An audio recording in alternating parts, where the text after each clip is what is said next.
পৌষের সকালে আবারও ফিরে এসেছে উৎসবের আবহ শান্তিনিকেতনের লাল মাটিতে।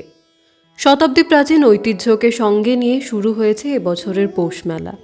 আজ ৭ই পৌষ, মেলার প্রথম দিন।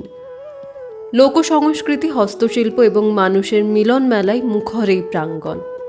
এই মেলায় অংশ নেওয়া মানুষজন কিভাবে দেখছেন এই উৎসব, শুনে নেওয়া যাক তাদেরই থেকে। আমার নাম পল্লবী ঘোষ। এটা আমার স্টলের নাম হচ্ছে এল এস্টিলো। এটার নামটার মানে হচ্ছে দ্য স্টাইল। আমার সমস্ত প্রোডাক্ট হ্যান্ডমেড। আমার মেনলি ব্যবসাটা ম্যাক্রামের ওপর। এই রিসেন্ট 2 মাস হলো নতুন নতুন ক্রোশেটের আইটেমসও আমি লঞ্চ করেছি। এখানে বিভিন্ন রকম হোম ডেকোরের আইটেম, বিভিন্ন ভ্যারাইটির ব্যাগ, চুলের হেয়ার অ্যাক্সেসরিজ, টেবিল টপ ডেকোরেশনের জন্য বিভিন্ন ধরনের জিনিস, অনেক কিছু পেয়ে যাবে। তোমরা যদি মনে করো কাস্টমাইজ করে নিতে, সেটাও পারো। আর এই বছর আমাদের সেকেন্ড টাইম পৌষ মেলা হচ্ছে। আগের বছর ওই দিকে ছিল, এই বছর এইখানটাতে। দুটো জায়গাতেই খুব ভালো রেসপন্স পেয়েছি। এই বছরও খুব ভালো রেসপন্স। আশা করি পরের বছরও আবার স্টল দেবো আমরা।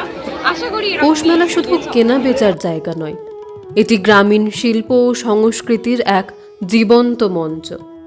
দেশের নানা প্রান্ত থেকে আসা কারিগররা তাদের হাতে তৈরি সামগ্রী নিয়ে হাজির হয়েছেন এখানে। মেলার সাংস্কৃতিক মঞ্চে প্রতিদিনই পরিবেশিত হচ্ছে বাউল গান, লোকনৃত্য ও ভক্তিগীতি। দেশ বিদেশের নানা প্রান্ত থেকে মানুষজন এসেছেন এই মেলায়। চলুন তাদের কাছ থেকেই জেনে নিই তাদের অভিজ্ঞতা। এটা প্রথমবার, এর আগেও এসেছি আমরা। আজকে কিছু কেনাকাটি করেছি, ওর হাতেও আছে অনেক কিছু, আগের তুলনায় অনেক সস্তাতে পাচ্ছি, তো ভীষণ ভালো লাগছে। আর এত কিছু, এত রাইড, ভীষণ মজা করছি, ভীষণ মজা করছি। তাছাড়াও এখানে যেমন কলা ভবনের স্টুডেন্টরা বসেছে, ওদের হাতের কাজগুলো সাধারণত যেগুলো অন্য জায়গায় আমরা পাই না, সেগুলো যেমন এখানে পেলাম। আর তাছাড়াও যে কোম্পানির দোকানগুলো এসছে, সেখানে অনেক স্যাম্পল নতুন নতুন জিনিস আমরা ট্রাই করতে পারছি, যেগুলো আমাদের পরে সুবিধা হবে। এই নিয়ে আমি 3বার এলাম, এইবার এটা বেস্ট। দর্শনার্থী ও ব্যবসায়ীদের সুবিধার কথা মাথায় রেখে এবছরের মেলা 28শে ডিসেম্বর পর্যন্ত, অর্থাৎ মোট 6 দিন চলবে। নতুন উপাচার্য এবং জেলা প্রশাসনের সুষ্ঠু পরিকল্পনায় মেলা প্রাঙ্গণ পরিষ্কার ও ধুলোমুক্ত রাখার চেষ্টা চলছে অবিরত।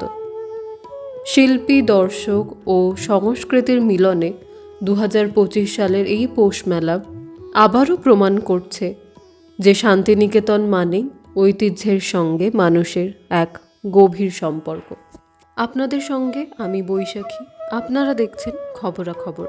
পৌষ মেলার এই চিত্র তুলে ধরার এই প্রচেষ্টা আপনাদের কেমন লাগলো তা জানাবেন আমাদের। দেখতে থাকুন খবরাখবর। ধন্যবাদ।